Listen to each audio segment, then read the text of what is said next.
मैं चाहती हूँ कि मेरा मन सदा नाम जप में टिका रहे और मैं ब्रह्मचर्य के मार्ग पर पूरी तरह श्रद्धा से चल सकूं। विवाह की इच्छा नहीं है, लेकिन नौकरी में आने के बाद मन बहुत भटक गया है। वहाँ का वातावरण बहुत हाँ, नकारात्मक है। व्यवहार का अधिकारी सही वातावरण। व्यवहार नहीं करते, ना ही गृहस्थ में एक झुकाव है, अभी ना ही वैराग्य हो रहा है। महाराज जी, ऐसी स्थिति में असमंजस में हूँ। नहीं, अगर मन खुली बात है, भोगों में जा रहा है, तो हमें ब्याह कर लेना चाहिए किसी अच्छे पुरुष का, देख सुन करके, जो नशा न करता हो और ज्यादा गर्लफ्रेंड वाला ना हो। ज्यादा शब्द का इसलिए प्रयोग किया कि जैसे हमारी कोई गर्लफ्रेंड है, हमारा ब्याह तय हो रहा है, पर हमारी उससे आसक्ति नहीं है। अब जब हमारी पत्नी आई तो हमने सब गंदी बातें छोड़ दी और अपनी पत्नी से प्यार किया, तो बात चल गई। अगर हमारा गंदा आचरण है बहुत, तो पत्नी से प्यार होगा नहीं, तो फिर गृहस्थी हमारी चौपट हो जाएगी, वो नष्ट हो जाएगी। अब बिल्कुल बॉयफ्रेंड गर्लफ्रेंड ना रखता हो ऐसा, तो हमें लगता है 100 में मतलब अगर छांटने चलो तो शायद 1% मिल जाए तो मिल जाए, नहीं तो नहीं मिलेगा। नहीं तो आजकल उठ के चलना नहीं आता हो, गर्लफ्रेंड बॉयफ्रेंड बनाना शुरू कर दिए। तो इसलिए हम लड़खड़ाते हैं इस बात में कहने में कि बॉयफ्रेंड नहीं है या गर्लफ्रेंड है। तो बहुत समस्या ये है कि शुद्ध वर मिल जाए या शुद्ध लड़की मिल जाए, ये बहुत बड़ी बात है आज के समाज में। तो इसीलिए कि ज़्यादा जो गर्लफ्रेंड बॉयफ्रेंड आदि के चक्कर में फंसे बच्चे हैं, इनकी आदत खराब हो जाती है। ये फिर नियम से नहीं चल सकते, एक पत्नी व्रत नहीं रह सकते, एक पति व्रत नहीं रह सकते, जिनकी गंदी आदतें होती है।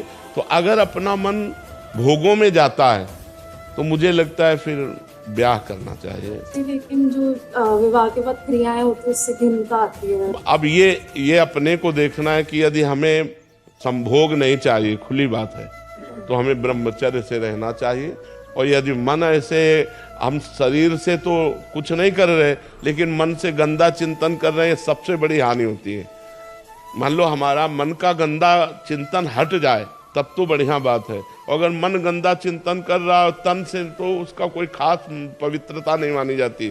पवित्रता मन की मानी जाती है। कि अगर हम मान लो शराब आदमी पी रहा है, हम बैठे हैं और हमारा कोई मतलब नहीं, तो हम पवित्र हैं। अब हम शराब नहीं पी रहे लेकिन ललचा रहे हैं देख के, तो हम उस पीने वाले से ज्यादा पवित्र हैं। ये शास्त्रीय नियम है कि अगर हम क्रिया कर रहे हैं लेकिन हमको घृणा कभी न कभी हो जाएगी उससे, लेकिन हम आसक्तिवश चिंतन कर रहे हैं और क्रिया नहीं कर रहे, तो कभी वैराग्य नहीं होगा, क्योंकि वो वासना अंदर बैठी हुई है।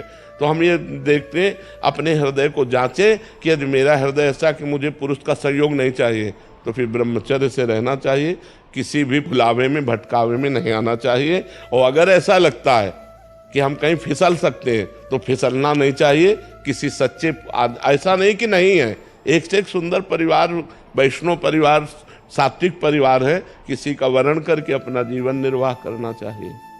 राधे राधे महाराज जी। महाराज जी, आप कह रहे हैं कि पूर्व में बहुत सारे अपराध बने महाराज जी, भ्रूण हत्या, व्यभिचार, जो अक्षम्य अपराध ऐसे हुए, दिन रात महाराज जी बहुत जला रहे हैं। महाराज जी, मैं इसका प्रायश्चित करना चाहती हूँ। आप जैसा बोलेंगे मैं अक्षरशः वैसा पालन करने का प्रयास। हाँ, आगे से पाप ना हो और एक भागवत सप्ताह करवा लो, श्रीमद् भागवत सप्ताह।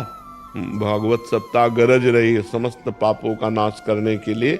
मूल पाठ संस्कृत से, अगर भाई पैसा हो तो 7 दिन भागवत करवा लो, नहीं तो 7 दिन बैठ करके सुनो और वो संस्कृत से बोले, तो निश्चित हमारा विश्वास है इस भागवत सर्व समर्थ है।